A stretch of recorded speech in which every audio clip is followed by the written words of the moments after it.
So the one thing you can't do is what many have tried. A more modern example is Immanuel Kant, who said, what really matters is that the Gospels present this archetype, this image or literary figure of the person perfectly pleasing to God. And as long as you got that, you got the essence of the gospel. Whether this figure really existed or not, finally, who cares? Well, see, the mainstream of the Christian tradition has always resisted. That's a Gnosticizing tendency as well. It's always resisted it because he matters. Now, because he matters so much, his teaching matters. So I pay attention especially to Jesus' teaching because of Jesus.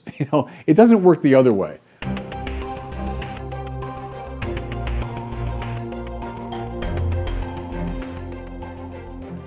Welcome back to the Word on Fire show. I'm Brandon Vaught, the host and the content director here at Word on Fire Catholic Ministries. Joining us, as he does every episode, is the great Bishop Robert Barron. Bishop Barron, always good to see you. Hey, Brandon. I don't know how great I am, but always good to be with you. Well, we're still stuck in the middle of this whole coronavirus mess, this pandemic that's sweeping across the world. It's affected all of us, of course, all institutions, all churches, stores, shopping, entertainment, everything. But as a priest and a bishop, it's especially affected the way that you celebrate the sacraments. We've talked in the last couple episodes about how, given that all the churches are closed, no churches are celebrating public masses, we've shifted online, and you and Father Steve Grunow have been offering a daily video mass through the Word on Fire website. If you want to see that, it's at wordonfireshow.com/mass.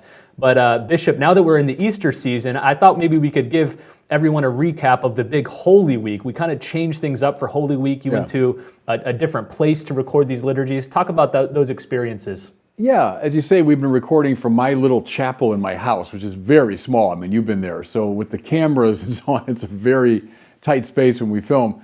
We thought for the Palm Sunday and the Triduum liturgies and Easter itself that we should go to a bigger space because we have the readers for the Passion reading, and etc.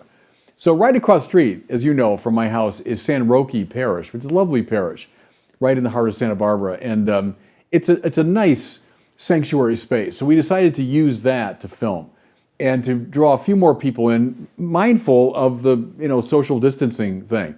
That's one reason we just couldn't do it in my little chapel, because you couldn't get the readers in there without violating the social distance thing. So I was very happy to do it. I thought it looked beautiful from San Roque, and was happy to do that.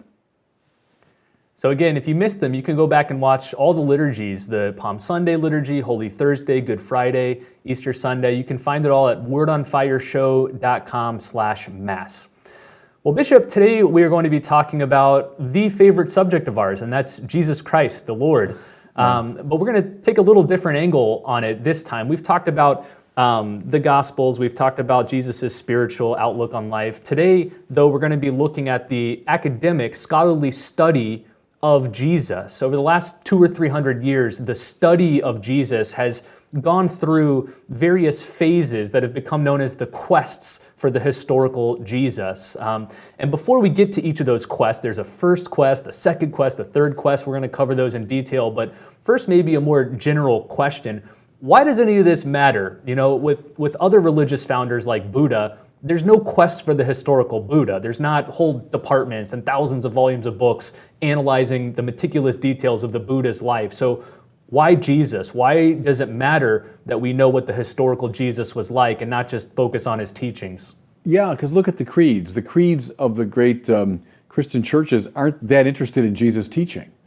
You don't really have a word about his teaching, but they're very interested in him.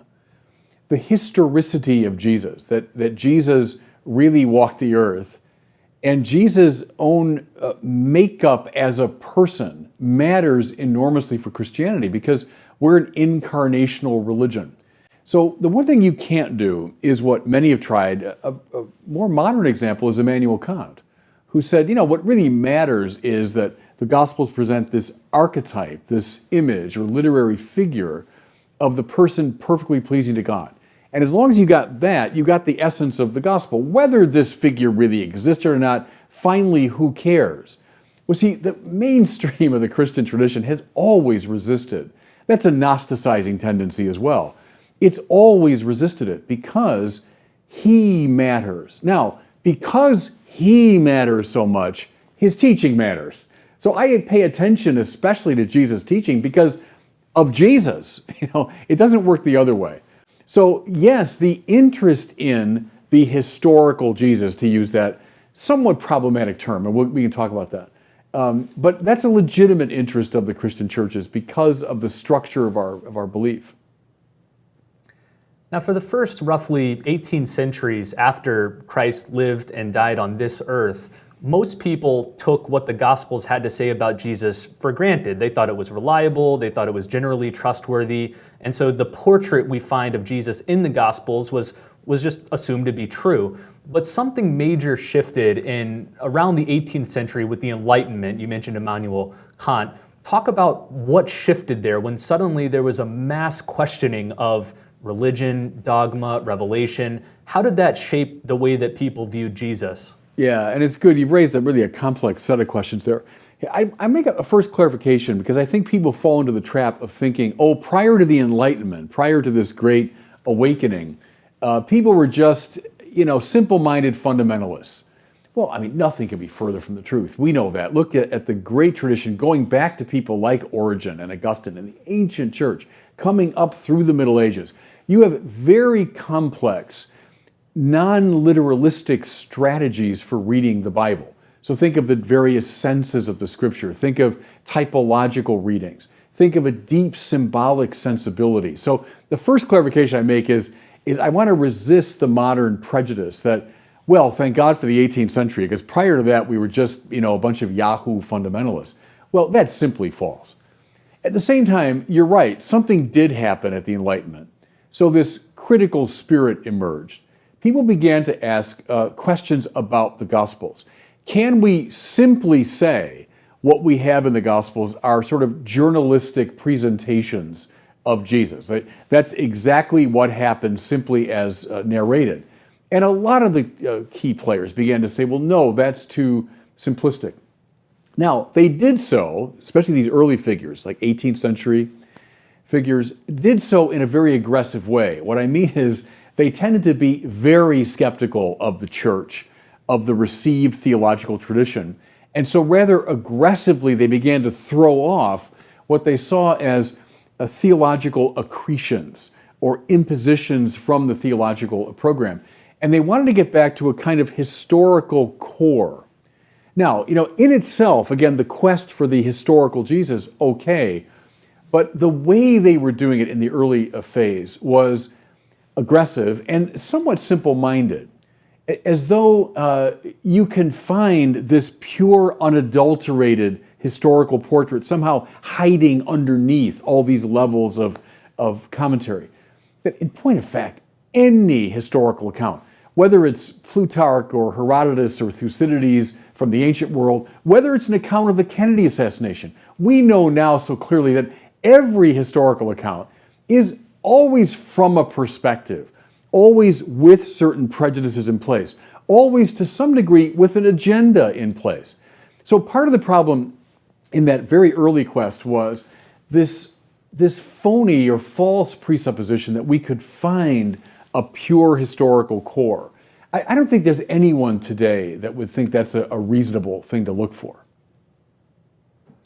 So the Enlightenment sort of fed into what historians now describe as the first quest for Jesus, which lasted from roughly the late 18th century to the early 19th century. And as you said, a lot of what they were doing was throwing off the miraculous, throwing off the supernatural, reducing or deconstructing Jesus so that he's just sort of a religious zealot who's charged with insurrection. A lot of the first questers described the resurrection as simply Jesus' disciples stealing the body and then sort of imagining that Jesus had risen from the dead.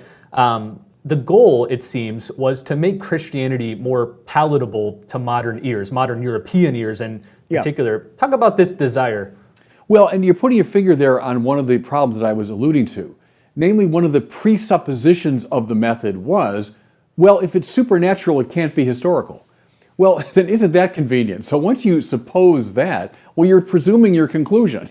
So, sir, if you say the supernatural can't be historical, well, then anything supernatural, that didn't really happen. And so that's simply it's a prejudice. And you're right, in line with the assumptions of that time, which are very much immanentist, this worldly, skeptical of a supernatural point of reference. Also now, Brandon, in line with that Kantian influence. So I mentioned Kant saying, the historicity of Jesus is less important, but what does matter for Kant is the moral content of the New Testament. So this great ethical teaching emerges. Well, you're going to see that imitated all throughout the 19th century. What it really comes down to, scholar after scholar will say, is the moral teaching of Jesus. And so miracles and the resurrection and incarnation and all this business, that's a nice sort of decoration. But the heart of it is the moral teaching. Now, that takes different forms. It could be, to be a good person and to be dedicated to the poor and to your neighbor. Or it could take the form it took in someone like Albert Schweitzer, and you were alluding to that as well, to see Jesus as this great apocalyptic teacher, that he was teaching that time and space were about to end, history was coming to this crashing climax. It would happen, he thought, deludedly, and that's, to be fair, Albert Schweitzer thought it was a delusion on Jesus' part. It would happen through his cross. In fact, the cry of dereliction, it was just that for Schweitzer. It was Jesus saying, God, why have you abandoned me? I was counting on you, but in fact, he's just been ground under by the wheel of history. So in a way, that's where the first quest kind of peters out, because you say, well, then what are we left with? We're left with maybe a vague moral teacher or this kind of poor, deluded soul who meant well and was an honest apocalypticist, but ended up being deluded. So the first quest, I think, peters out, after all those conclusions. When I think of the first quest, I'm reminded of Thomas Jefferson and the creation of his famous Jefferson Bible, where he takes a razor and he cuts out all the miraculous, all the supernatural, and what he's left with is this moral portrait of this nice teacher. That's a perfect example of it. And Jefferson, of course, is a prime Enlightenment figure. So Jefferson dies, 1826. Kant dies in the early 19th century. And so it's very much conditioned by that way of approaching it. And it does, and it's good you mentioned Jefferson, because it does haunt at least one strain of the American psyche when it comes to Jesus. There's a kind of, call it high rationalistic liberalism that would follow that path of de-supernaturalizing the program and seeing Jesus as an ethical teacher. Now, what shifts, and we've already talked about it, is, well, what's trendy in your moral thinking? So 19th century, you got certain values. Early 20th century is apocalypticism. What's it now? Well, it's all, inclusivism and welcoming and all that. So Jesus becomes now the moral teacher of the welcoming society. It was Schweitzer himself who gave us the great image as he's sort of mocking a lot of his contemporaries. He said, well, what they did is they looked down the well of history and they saw reflected back to themselves their own face. So what happens very often in this style of historical criticism is the critic imposes upon Jesus his or her own prejudices and so on. And you see, looking back at yourself, your own reflection. You and I have both been reading with great delight this new book by N.T. Wright and Michael Bird, two biblical scholars, kind of an introduction to the New Testament. It's called The New Testament and Its World. It's thick. It's like 1,000 pages, but it's a beautiful book. And in there, when Wright is talking about the quest for the historical Jesus, he has a similar line to Schweitzer. He says, as it turned out, this first quest for Jesus was a great place to construct a mirror of one's beliefs. It was a great way to do autobiography and call it the historical Jesus. Right. That That's the the Jesus same that idea. emerges Right. is basically someone in our own image. But let's move on from there. You got the first quest, again, late 18th, early 19th centuries. Then there's this intermediary period that N.T. Wright describes as the no-quest period, where it kind of simmers down a little bit. This is maybe early to mid-20th century, spearheaded by Christian scholars like Rudolf Bultmann and Karl Barth, both of whom we've talked about often on this podcast. What was their approach to the question of the historical Jesus? Well, in some ways, Brandon, it's a kind of revival of the Kantian thing, because there was so much disagreement, or the conclusions of the quest seemed so bland. They began to say, well, maybe that isn't the focus. Maybe there's something else the Gospels are doing. The Gospels are presenting, the opportunity to make this life decision. That's a Bultmannian thing. Paul Tillich, famously said, I don't want some of my historical friends to call me up someday and say, well, Paul, your Jesus never existed. And so he wanted to do a theology that was based upon a bracketing of that question so that he'd never get that phone call, or if he did, he wouldn't have to worry about it. And so I would call them more archetypal in their approach, that they set aside or bracket the historical question. Now, you can see right away the problem is the minute you do that, it's very easy to again start constructing Jesuses in your own image and likeness. Once history is bracketed, there's no check on your own kind of effervescent, imaginative version of Christianity. History matters for Christians, and precisely as a check on us, because we have to be confronted by this strange figure of Jesus, lest we just turn him into a version of ourselves or a spokesperson for our own prejudices and hang-ups. It's around this period, this no-quest period with guys like Boltman and Barth, that we get this bifurcation between the Jesus of history and the Christ of faith. You'll often see people trying to put a wedge between those two different figures. Talk about that. Well, and remember very early on in our conversation when I used that phrase, the historical Jesus or the Jesus of history, and I said, well, I don't really like that phrase. And that's precisely why, because it's often set up in contrast to the Christ of faith, as though Christ, who emerges in the doctrines of the church, in the art of the church, in the lives of the saints, is some foreign imposition. It's some accretion added on. Here's something else, and at the risk of sounding a bit polemical, there is something very Protestant in the instinct behind a lot of this, namely to scrape away what are seen as the barnacles on the side of the ship to get back to the original purity. Well, see, I'm a Newman man. I've always been uneasy with that sort of Protestant way of thinking about this, as though you need to scrape things away or knock things down to get back to the original. I'm a Newman man, which is to say, I think there's an organic development. So from Jesus himself, there grows forth this great tree of the Catholic tradition. Are these things distorting accretions? No, they're developments from this historical core. So that's why, the whole program in a way, and it's embodied in that sharp bifurcation between Jesus of history, Christ of faith, is a Protestantizing tendency that I don't like, and I think is not an accurate reflection of the way things really developed. Okay, so we have the first quest, and remember the goal was to sort of domesticate and de-supernaturalize Jesus. Then we have this sort of no-quest interregnum period where the question of the historicity of Jesus is sort of belittled. That's not really what we should focus on. We should focus on the Christ of faith. But then around the middle of the 20th century, the question starts picking up again, and we come to the second quest, or what's known as the new quest, for the historical Jesus. This period has a strong emphasis on the historical critical method, which I want you to talk in depth about here in a moment. But on the Catholic side, this would feature scholars like Raymond E. Brown, Joseph Fitzmyer. It flourished throughout the mid to late 20th centuries. Talk about this period of Catholic scholarship. Yeah, it's interesting. And the person usually associated with the second or new quest is Ernst Käsemann, the German Protestant thinker. And Käsemann, writing in the 50s, so in Germany right after Hitler, what are you seeing there but a deep concern, and a really good one, that unless we are cautioned and limited by a real vivid sense of the history, of Jesus of history, we can very easily turn him into an ideology.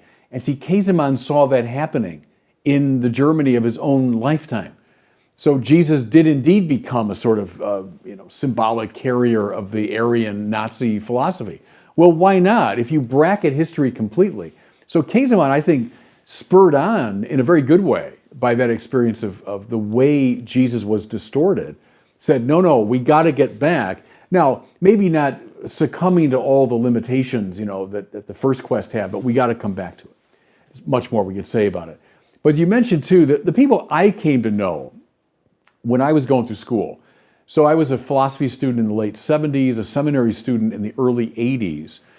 The men you just mentioned, they were the editors of the Jerome Biblical Commentary, which was this massive, it was as big as N.T. Wright's book, this massive text of biblical commentary and explication that every priest, believe me, in my generation, read at least part of it. We've all got it on the shelf. If you go to the libraries of priests of a certain age, they all have the Jerome Biblical Commentary. And people like Roland Murphy and Joseph Fitzmyer, and especially Raymond E. Brown. Now, I had the privilege of meeting Raymond E. Brown and hearing him a number of times, and he was a master. Raymond E. Brown was a Sulpician priest, taught first in Baltimore, then he taught at Union Theological Seminary in New York, ended up at the seminary in San Francisco. I saw him several times, and Brown would show up without a note. So no text, no note. All he had was a very small Greek New Testament. And he would lecture in the most compelling way for an hour and a half, simply with the Greek New Testament in his hand. He was someone who had imbibed the scripture massively. So in many ways, it was a great generation of Catholic scholarship. They were inspired indeed by Divino Afflante Spiritu, which was an encyclical by Pope Pius XII that opened the floodgates for the use of the historical critical method within Catholic biblical studies. Now, it doesn't fit like super precisely with our various quests, but I'd say a lot of the intellectual work behind those quests, the Pope said, okay, Catholics may use these various methods. What was the stated purpose of the historical critical method? And they're very clear about this, Brown especially. It was to recover as close as we can the intention of the human author of a biblical text. Whether it's the book of the prophet Isaiah, whether it's the Song of Songs, whether it's the Gospel of Matthew, the purpose is to say, okay, how can I determine as best I can what was in the mind of the human author of that text when he wrote these words? Now, in accord with that, you look at a lot of things. For example, what they call form criticism. Well, that's an analysis of the various literary forms the text went through before it got to, let's say, St. Matthew. So you might say, sure, Matthew would have perhaps known an oral tradition. He would have known earlier written traditions. Likely, for example, Matthew worked with the Gospel of Mark and then with another couple of well-known sources. He had other particular sources. So what they call Formgeschichte, or the analysis of the historical development of the literary forms. That was a big part of the tradition. Another feature, I'll use these German terms because it all came up out of Germany, all these, so-called Redaktionsgeschichte, which means the history of the redaction or the editing of the text. So what was the theological intention of the various editors that worked on a text as it came to fruition? And then finally, most importantly, what was in the mind of the redactor, we'll call him St. Matthew for want of a better term, what was in the mind of St. Matthew as he wrote the gospel? So what were his theological emphases? What was the community he was addressing? Then you've got forms of literary criticism. So what kind of literary genre and forms are being used throughout the gospel, et cetera, et cetera. So using all these methods, the historical critics are trying to discover what was in the mind of the human author as he wrote the text. Now, my generation, that's what we took in. Biblical study largely meant that. We've talked about this before. Did we read the church fathers on the Bible? No. It was like, why? If you're a scientist, why would you bother reading Ptolemy or something on the movement of the planets? I mean, you wouldn't read some ancient, outdated stuff. We didn't read the church fathers. We didn't read the medievals. Thomas Aquinas or Bernard of Clairvaux on the Bible. No. We read the historical critical authors from the 1950s, 60s, and 70s, I would say. You're guessing, I'm sure, even as I respect that method, and I do. I don't think we ever go back behind it as though it's a waste of time. But you're probably picking up that there are limitations built into it. Is we ended up with a somewhat narrow perception of the Bible. I think one hesitation that a lot of people today have with the historical critical method is it seems like a cold form of dissection. With Yeah. you have like an insect pinned to the board and you're kind of Right. picking it apart slowly but surely. It kind of flourished and reached its apex in the 1980s with the so-called Jesus Seminar. So this is a group of scholars who go through the Bible in a group, in a symposium, and do precisely this. Every word, every event of Jesus, they analyze and say, is this true? Did it really happen historically, or did it not? And they took little votes on which happened and which didn't. You've written before about the Jesus Yeah. Seminar. I'm assuming you think that that was not the right approach to analyzing the Bible. No, it was god awful. And, Brandon, it happens a lot, though, in the history of thought. So I'm a great devotee of Thomas Aquinas, as you know, in the high Middle Ages, this flourishing of Catholic intellectualism. But did Thomism, in the course of several centuries, devolve to some degree into a sort of hyper-rationalistic, non-scriptural, more logic-chopping approach? Yeah, it's precisely the sort of manualist Thomism that a lot of people, like Balthasar and many others, and myself, would be critical of. My point there is, it happens with almost any method. Is a method starts out, and yeah, that's interesting. Yeah, that's helpful. And then some great master employs the method. And like, wow, that's really effective. Now, in my mind, someone like Raymond E. Brown, I think, used the historical critical method especially well. But then what happens, and it happened in short order here, is it can devolve into something really weird and fussy and overstated and so on. Because I would never equate the Jesus Seminar with Raymond E. Brown. I mean, Raymond E. Brown was a man of deep faith and understood the richness of the Catholic tradition. The Jesus Seminar is, to my mind, almost a caricature of the historical critical method. All right, so let's keep moving and bring us up basically to where we are now. We've talked about the first quest, the no quest period, and then we just got finished talking about the second quest. Beginning around the 1970s or 80s, we see the development of the third quest for the historical Jesus. This was led by scholars such as Ben Meyer, E.P. Sanders, and John Meyer, all of whom argued that to understand Jesus appropriately, we need to read him in light of his first century Judaism. We need to read him against his complex Jewish background. Why is this the right way to understand Jesus? I'll say something first. I mentioned some of the broad principles of historical critique, but I'll get more specific. When they were looking to determine, now, did this really happen or not, they would employ a number of criteria. I'll just give you a couple. One is the principle of embarrassment. And that means if something like was probably really embarrassing to the early church, but yet it's there in the gospel, well, heck, that probably really happened, because unless they had really compelling historical evidence, they probably would have left that out. Prime example, Jesus' baptism by John.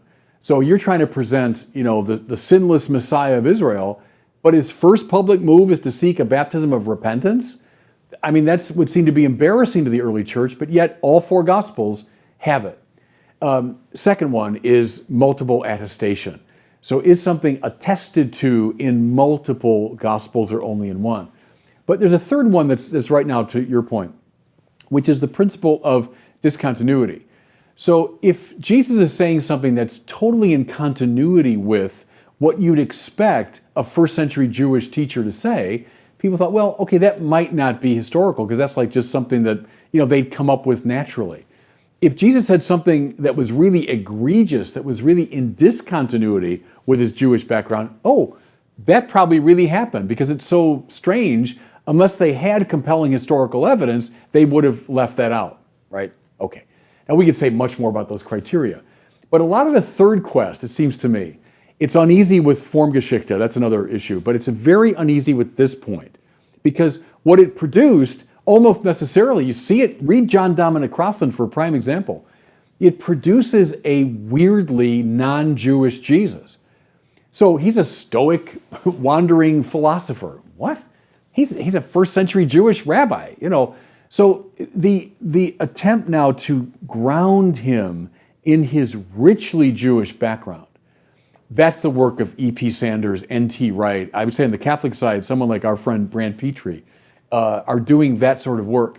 And the Jesus that emerges from that, I would say, is this luminous figure, because he makes so much sense when read against his properly Jewish background. So that is a big part of the third quest approach.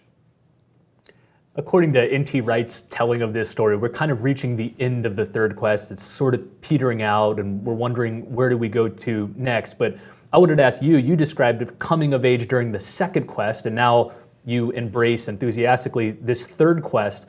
When did that shift occur for you? I can almost name it precisely. I was at Notre Dame as a scholar in residence, 2002. I was on sabbatical and I was teaching a course and I was writing what eventually became my book, The Priority of Christ. I was starting to write that in 2002. And during that period, I don't know why, I was reading a review in a theological journal of this book by this fellow N.T. Wright, whom I'd never heard of at that point.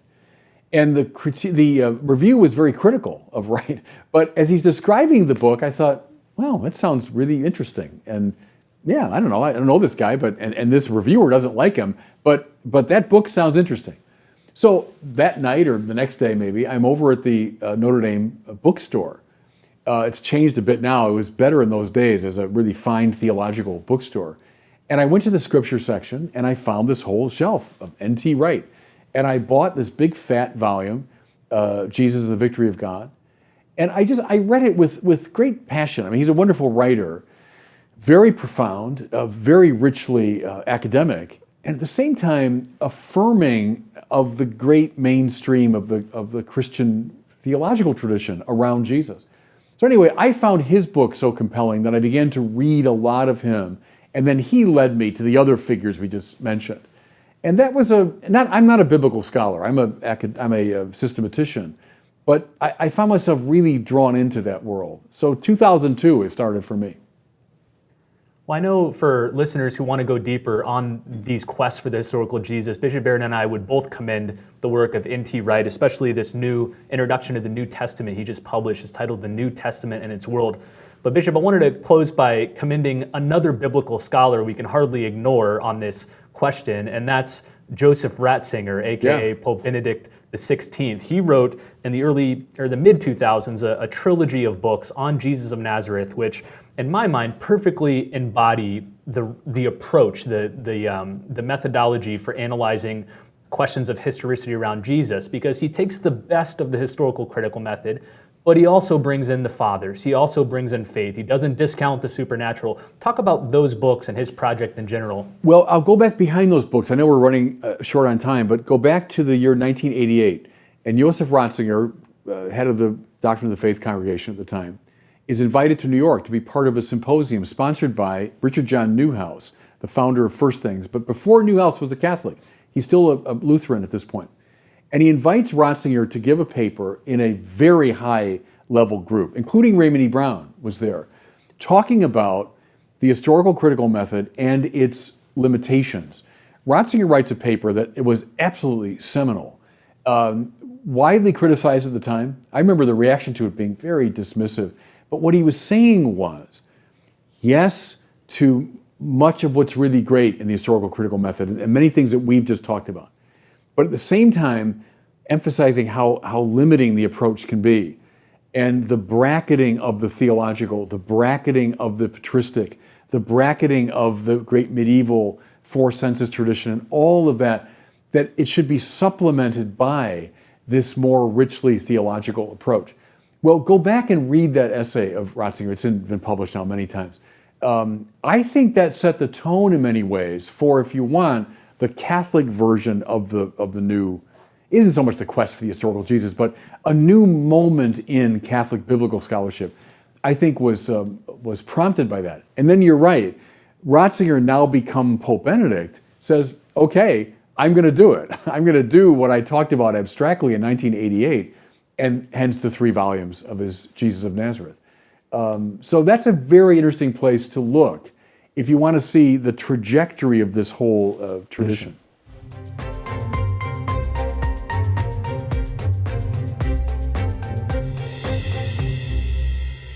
Well, it's time now for our question from one of our listeners. If you have one for Bishop Barron, send it in. We'd love to hear it. Just visit askbishopbarron.com. You can record your question on any device. Today, we have a question about Jesus, which is very appropriate for this episode. It's coming from David in St. Louis. Here it is. Hi, Bishop Barron. My name is David, and I'm from St. Louis, Missouri. My question is, my dad doesn't believe in mainline Christianity. He watched Bill Maher's Religulous, and so I showed him your old video of your response to it, and towards the end of the video he said with indignation, "What would Bishop Aaron say about Jesus walking on water?" I didn't know how to respond. Can you give me any advice? Thank you. Well, first, I'm glad you had him watch my video. I think Religulous is a horrible movie, and it's typical of Bill Maher, unhappily, that he takes the most extreme expressions of sort of weird religion and then makes that, the mainstream. Never dialogues with serious people. So anyway, I'm glad you gave at least my little video as a counterweight to Religulous, which is a god-awful movie. The Walking on Water. Let me give you a quick historical critical approach to it. Remember, one of the criteria is multiple attestation. The Walking on Water is attested to in all four Gospels, and it's actually rather rare to have that. Does it have a very profound theological overtone? Absolutely. Because the book of Genesis, the Spirit of God hovers over the surface of the waters, and then from that brings forth order out of chaos. In the book of Job, we have a reference to God passing by. Well, we have that same reference in one of the versions of the Walking on Water, that Jesus went as though he was passing by. Here's my quick answer. I would say yes, there's a real historical core to that story. And it's told in a theologically elaborated way in the Gospels. So what you have in the Gospels would not be journalistic reportage or someone has a camera, and it's more like an icon painter. You know how an icon painter is basing his picture on a real figure, Mary or the Lord or one of the saints, but yet he's presenting it in this artistically and theologically elaborated way so as to bring out the full meaning of that person. That's what you often find, it seems to me, in the Gospels. An historical core, yes indeed, but now iconically elaborated. I'd say that of the Walking on Water too. Well, thanks for the question, David, and thanks to all of you for listening. We hope you're enjoying this Easter season, even tempered as it is by all the coronavirus pandemic stuff still going on. We'd ask you to please review this show. We've asked you to do this a few times. It just takes a couple seconds, but go to your favorite podcasting service, whether it's Apple Podcasts or the Google Play Store, look up the Word on Fire show, leave a short review. The more reviews the show has, the more often it recommends it to new listeners. So it really helps us out a lot. So take a couple seconds, review the podcast, and help us out. Well, thanks so much for listening. We'll see you guys next week on the Word on Fire show.